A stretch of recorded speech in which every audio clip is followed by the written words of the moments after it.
tha pre mô cả lén sầm bố khẳng rứt ai pre xà rấy bất chìa khlang thô chầm nãyประปันขยมปันขางงอแต่ใส่นาเตมอทาส่องซาขยมต่างอ๋อปึ๊ดจิ๋ววันก่อมันประมาณขนัง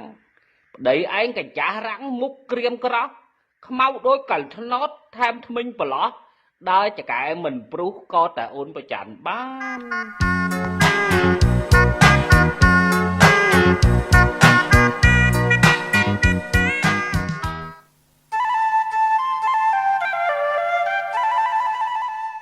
ប៉ុន្តែប្តីប្រពន្ធមួយគូបានឆ្នៃដើមថ្នោតដើម្បីបន្ថែមអត្ថប្រយោជន៍មួយទៀត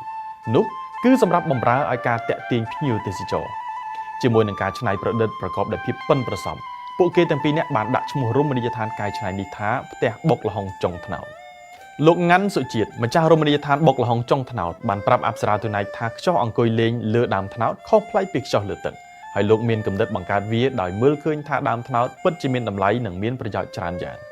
ម្យ៉ាងទៀតលោកចង់ថែរក្សាដើមថ្នោតដែលដូនតារបស់លោកដាំបន្សល់ទុកតាំងពី4ទសវត្សរ៍មកហើយបាទណាផ្ទះគេលើដើមឈើយើងក៏ឃើញឆ្នៃ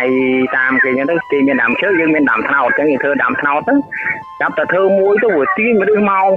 តែមួយកាលមុនមានតែមួយតែមានមួយចាប់ប្រើមានមនុស្សមកយើងធ្វើ2មាន2មាន3គេថាមករហូតដល់លក្ខណៈឥឡូវនឹងជប់លេងជាប់មនុស្សផ្ទះបុកល្ហុងចុងថ្នោតស្ថិតនៅក្នុងភូមិពួនកកឃុំបាស្រែស្រុកអង្គរបូរីខេត្តតាកែវលោកងាន់សុជាតិបានចាប់ផ្ដើមអាជីវកម្មនៅក្នុងឆ្នាំ2019លោកបានផ្សារដែកសង់ខ្ចោះធ្វើផ្លូវដើរនិងជណ្ដើរឡើងទៅលើដើមថ្នោតចំនួន2ជាន់កម្ពស់10ម៉ែត្រពីដី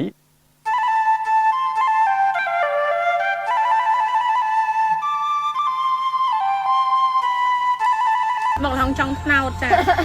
មកមើលចុង100ដងហ្នឹងលើកណាក៏ណែនដែរដែលមានកន្លែងអង្គុយហ្មងឥឡូវថ្ងៃនេះមកខ្ចប់ទៀតហើយគឺអត់មានកន្លែងអង្គុយហ្មងហើយតែកន្លែងគេល្បីណា